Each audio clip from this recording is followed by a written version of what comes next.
সম্মানিত ভিউয়ার্স, আপনারা দেখছেন ভোকেশনাল টিভি। ভোকেশনাল টিভির পক্ষ থেকে সম্মানিত ভিউয়ার্স ভাই ও বোনদের জানাই আন্তরিক শুভেচ্ছা ও অভিনন্দন। সম্মানিত ভিউয়ার্স, আমি মোহাম্মদ রাশেদ মোশাররফ, শিক্ষক নিবন্ধনধারী, কারিগরি শিক্ষা ও trade instructor, Itna Nurpur DD মাদ্রাসা, ইটনা, কিশোরগঞ্জ। আমার নিজ জেলা জামালপুর জেলা এবং নিজ উপজেলা সরিষাবাড়ী উপজেলা। তো সম্মানিত ভিউয়ার্স, আজকের আলোচ্য বিষয় 18তম শিক্ষক নিবন্ধনে ট্রেড ইনস্ট্রাক্টরদের লিখিত সিলেবাস এবং বই সম্পর্কে আলোচনা। সম্মানিত ভিউয়ার্স, যে 18তম শিক্ষক নিবন্ধনে প্রিলিমিনারি পরীক্ষা অনুষ্ঠিত হয়েছে, যে সকল ভাইরা শতকরা 40% নাম্বার পাবেন, বাদ বাকি বাদ দিয়ে মানে মোটামুটিভাবে 45% কারেক্ট করতে পারলে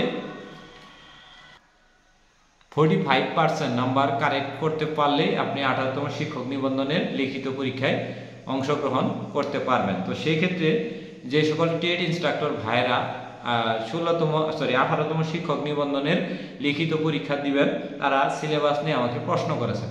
সম্মানিত ভিউয়ার্স, আপনারা 52 এবং 53 নং ক্রমিকে, যা অনলাইনে আবেদনে 42 ও 43 নং ক্রমিক, তো যারা সিসিভুক্ত এই 52 নং ক্রমিকে 10টি ট্রেডে দিবেন, তাদেরকে আমি বলে দিই যে তাদের এই 10টি ট্রেডের বই সিসিভুক্ত 630টি বিদ্যালয়ে আপনারা এসএসসি ভোকেশনাল নবম ও দশম শ্রেণীর ট্রেড 1 এবং ট্রেড 2 বইটি সংগ্রহ করবেন এবং ডিপ্লোমার ফার্স্ট ইয়ারের বই সংগ্রহ। যেমন আপনার সাবজেক্ট হলো জেনারেল ইলেকট্রিক্যাল, তো আপনি কি করবেন, নবম দশম শ্রেণী ভোকেশনালের জেনারেল ইলেকট্রিক্যাল ওয়ার্কস ট্রেডের 1 এবং জেনারেল ইলেকট্রিক্যাল ওয়ার্কস ট্রেডের 2, অর্থাৎ ট্রেড 1 এবং ট্রেড 2 বইটি সংগ্রহ করবেন এবং ডিপ্লোমা লাইনের জেনারেল ইলেকট্রিসিটি বা বেসিক ইলেকট্রিসিটি একটি বই সংগ্রহ করে 18তম শিক্ষক নিবন্ধনে যে লিখিত সিলেবাস প্রকাশিত হয়েছে সেই সিলেবাস ধরে পড়বেন। আশা করি সেখান থেকে প্রায় 85% বা 90% আপনার কমন পড়বে।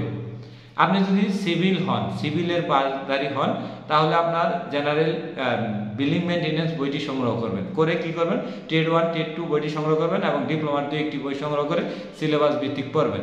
তো এইভাবে পড়বেন। কিন্তু যারা 53 নং ক্রমিকে রয়েছেন, 53 নং ক্রমিকে প্রায় 31 ধরনের ট্রেড ইনস্ট্রাক্টর পদ রয়েছে। তারা কিভাবে করবেন, তারা যে কারিগরি শিক্ষা বোর্ডের যে প্রতিষ্ঠানগুলো রয়েছে সেখান থেকে ট্রেডে, যেমন আপনার এগ্রো বেস ফুড আপনার জেলায় নাই, পরবর্তী জেলা থেকে সংগ্রহ করে নিতে হবে, কারণ আপনি লিখিত পরীক্ষা দেবেন, আপনার সংগ্রহটা কেউ করবে না।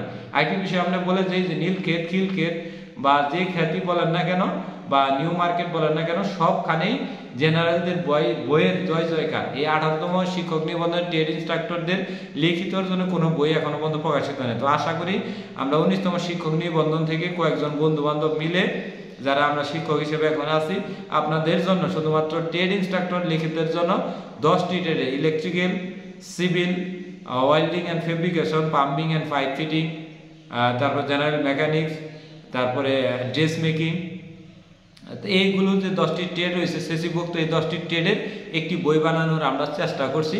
সেটা সংকলন হোক বা বানানো হোক, সবাই মিলে আশা করি 19তম শিক্ষক নিবন্ধন লিখিত থেকে এই বইটি পাওয়া যাবে। আমরা চেষ্টা করছি এবং রাশেদ এডুকেশন টিভি পক্ষ থেকে আমরা এই বইগুলো দিব। যদিও আমরা এখন বর্তমানে ভোকেশনাল টিভি পক্ষ থেকে কথা বলছি, তো এই ভোকেশনাল টিভিতেও আমরা এই ভিডিওগুলো ইনশাল্লাহ ধাপে ধাপে দিব। এই বইগুলো আপনারা আস্তে আস্তে কি করবেন, সংগ্রহ করবেন। এইগুলোর কারণে আমি যে বিষয়টি বললাম, এসএসসি ভোকেশনালের ট্রেড 1 ট্রেড 2 বইটি ট্রেডে যদি পড়েন, তাহলে আপনার জন্য যথেষ্ট। লিখিতর জন্য আলাদা আলাদা বই কেনার কোনো দরকার নেই।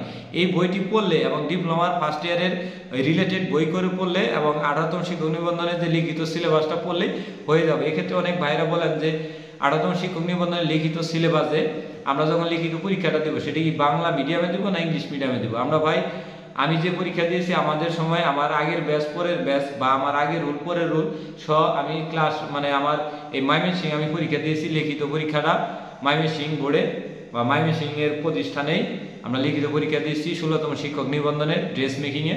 তো এখানে সবাই আমরা বাংলা লিখছি। দয়া করে সবাই বাংলা দেওয়ার চেষ্টা করবেন।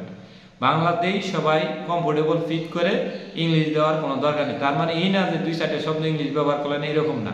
ইংলিশ শব্দ ব্যবহার করতে পারেন, কিন্তু সেক্ষেত্রে আপনি অবশ্যই বাংলা মাধ্যমে লেখালেখি করবেন। বাংলা মাধ্যমে লেখালেখিতেই বই হয়, কারণ এসএসসি ভোকেশনাল মিডিয়াম এখনও নবম দশমের যে ভোকেশনাল এখনও বাংলা মিডিয়াম চলছে, তাই বাংলা মিডিয়ামে দিবেন। কারণ এখানে বিএসসি ইঞ্জিনিয়ারদের জন্য চাকরি নয়, এটা ডিপ্লোমা ইঞ্জিনিয়ারদের জন্যই চাকরির ব্যবস্থা রয়েছে।